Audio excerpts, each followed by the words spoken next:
श्रीमद् भागवतम से हम चैतन्य महाप्रभु का जो लाइफ पढ़ रहे थे उसको हम रीड करते हैं आज।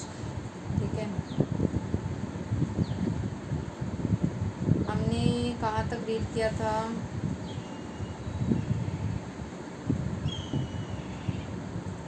The Lord agree to take lessons. ठीक है, वहाँ से हम कंटिन्यू करेंगे। The Lord agreed to take lessons from Bhattacharya on the Vedanta and they sat together in the temple of Lord Jagannath। तो भट्टाचार्य जी से सीखने के लिए चैतन्य महाप्रभु राज़ी हो गए। ठीक है कि चलो हमें सीखना है, और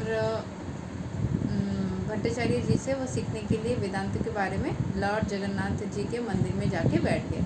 भट्टाचार्य जी जो कि संख्या फिलोसॉफी आई थिंक संकरा संप्रदाय से थे, went on speaking continually for 7 days। देखो उन्होंने ये चीज़ ध्यान देने वाली बात है कि चैतन्य महाप्रभु अपना दीक्षा भी मतलब जो संन्यास लिए थे, दीक्षा नहीं बोलेंगे, संन्यास लिए थे, वो भी एक ऐसे इंसान से लिए थे जो कि मायावादी फिलोसॉफी के वहाँ से थे। केशव भारती जी जो कि वैष्णव नहीं थे, he was not in the Vaishnav sampradaya school, वो मायावादी स्कूल से थे जो कि वैष्णवस के बहुत सारी बातों के अगेंस्ट में बात करता है, बट फिर भी सम्मान स्वरूप उनसे ही संन्यास प्राप्त करे थे चैतन्य महाप्रभु, और सीख भी रहे थे एक दूसरे संस्कार को प्राप्त फॉलो करने वाले व्यक्ति से।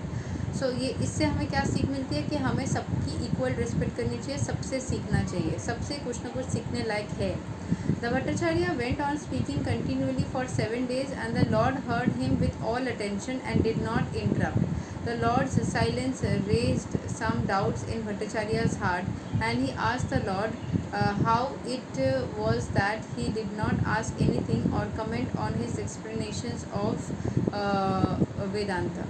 ठीक है, जो भगवान चैतन्य जी है वो सब कुछ सुन रहे थे, कुछ भी भट्टाचार्य जी से कुछ भी उनको रोक नहीं रहे थे, उनको ध्यान से सुन रहे थे। अभी वो चुपचाप जो थे उससे भट्टाचार्य जी को डाउट हुआ कि इनके मन में कोई क्वेश्चन नहीं है, ये कैसे हो गया, ये कैसे पॉसिबल है कि इन्होंने एक भी क्वेश्चन नहीं पूछा।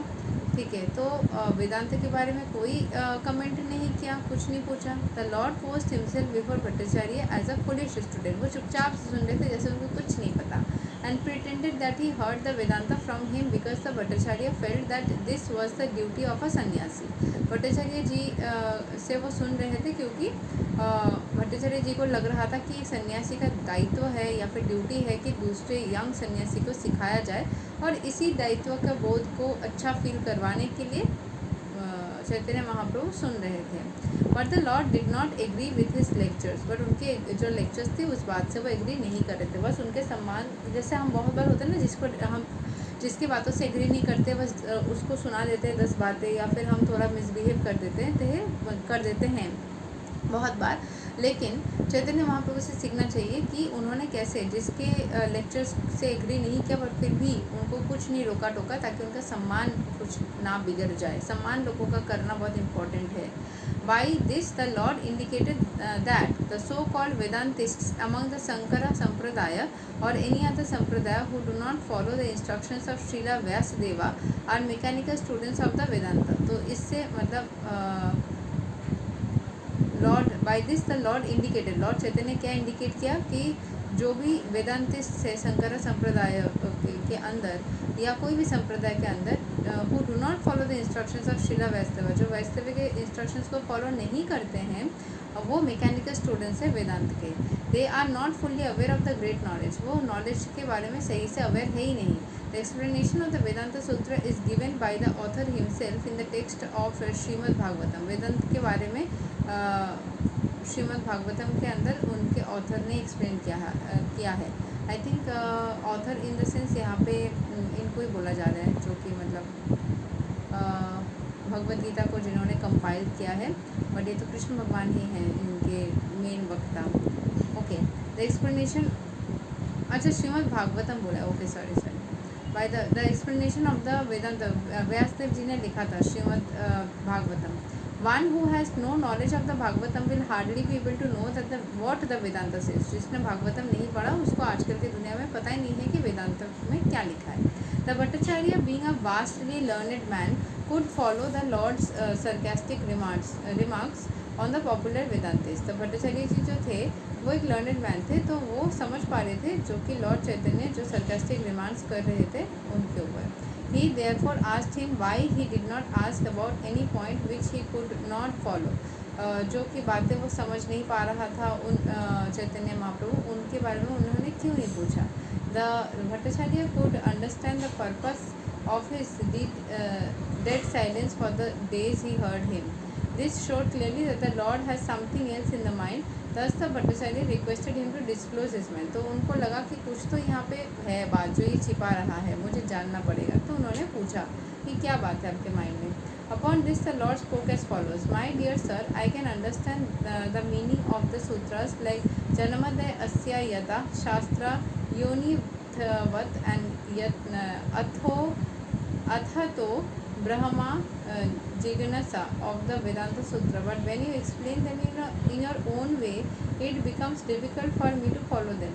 The purpose of the sutra is already explained in them, but the explanations are covering them with something else. You do not purposely take the direct meaning of the sutras, but indirectly give your own interpretations. तो क्यों वो चुप थे, क्योंकि जो श्लोक सुना रहे थे हमारे जो भट्टाचार्य जी है, उन्होंने अपने अपने एक्सप्लेनेशंस बना करके उसमें जो एक्सप्लेनेशन लिखा है उसको नहीं पढ़ा, और अपने अपने अगर मैं कुछ अपने से बताने लग जाऊँ तो क्या अलग लगेगा ना. तो वैसे अपने अपने एक्सप्लेनेशंस बता रहे थे, तो चैतन्य महाप्रभु को वो सारी बातें सही नहीं लग रही थी या समझ में नहीं आ रही थी, तो उन्होंने वो सारी बातों को इग्नोर किया. The lord thus attacked all Vedantists to interpret the Vedanta sutra fashionably. जो अपने हिसाब से जो बताने लग जाते हैं ना वेदांत सूत्र को, उन सबको उन्होंने सरकास्टिकली अटैक किया. According to their limited power of thinking to serve their own purpose. अपने हिसाब से कर रहे ताकि अपना काम बने, अपने फ़ायदे के लिए. Such indirect interpretation of the authentic literatures like the Vedanta sutra and hereby condemned by the lord. तो ऐसे अपने हिसाब से बस आप शास्त्र को एक्सप्लेन करने लग जाओ जो कि सच ही नहीं है, अपने तरीके से करने लग जाओ, ये गलत है. The Lord continues, Srila Vyasdeva has summarized the direct meanings of the mantras in the Upanishads in the Vedanta Sutra. Unfortunately, you do not take their direct meaning. You indirectly interpret them in a different way. तो ये चैतन्य महाप्रभु ने बोला था कि व्यासदेव जी ने इन सारे मंत्रों को, श्लोकों को एक्सप्लेन किया है उपनिषद में, अपने वेदांत सूत्र में, लेकिन आप वहाँ से कुछ ले ही नहीं रहे हो, आप अपने हिसाब से चीज़ों को कर रहे हो. The authority of the Vedas is unchallengeable and stands without any question of doubt. जो वेदास के लिए जो अथॉरिटी है वो चैलेंज नहीं किया जा सकता, एंड कोई question and stands without any question of doubt. कोई क्वेश्चन ऑफ डाउट के मतलब नहीं रहना चाहिए. वेदास के जो अथॉरिटी है ना, तो अथॉरिटी ऑफ द वेदास जो मतलब जो भी उनके ऑथर ने लिखा है, जो भी बोला है, इसमें कोई डाउट करने की ज़रूरत ही नहीं है. And what ever is stated in the Vedas must be accepted completely, otherwise one challenges the authority of the Vedas. अगर जैसा वेदास में एक्सप्लेनेशन है वैसा अगर कोई नहीं उसको एक्सेप्ट करते तो कोई वेदास को ना चैलेंज कर रहा है. The conch shell and cow dung are bone and stool of two living beings, but because they have been recommended by the Vedas as pure, people accept them as such because of the authority of the Vedas. क्योंकि जो गौ का जो ये है waste material है, वो waste material होने के बावजूद भी क्योंकि वेदास में उसको प्योर बोला गया है, इसीलिए उसको प्योर माना जाता है. इसके बहुत सारे रीजंस भी है. गौ के शरीर में बहुत सारी ऐसी एलिमेंट्स होती हैं जो उसके गोबर को बहुत ज़्यादा शुद्ध बनाती है. ठीक है. सो कॉन्क शेल जो है, जो समुद्र का हम जो बजाते हैं शंख, तो वो भी एक स्टोन या फिर एक बोन जैसा ही है, बट फिर भी उसको हम पवित्र मानते हैं क्योंकि उसके अंदर से वो सुंदर ध्वनि निकलती है. तो idea is that one can not set the imperfect reason above the authority of the Vedas. कोई भी इसको गलत नहीं बोल सकते, इसके एक्सप्लेनेशन को अपने से नहीं बोल सकते. The orders of the Vedas must be obeyed as they stand without any mundane reasoning. अपने से कोई explanation की ज़रूरत नहीं है, उसको जैसे बोला गया वैसे ही उसको लेना चाहिए. The so-called followers of the Vedic injunctions make their own interpretations of the Vedic injunctions, and thus they establish different parties of sects of the Vedic religion.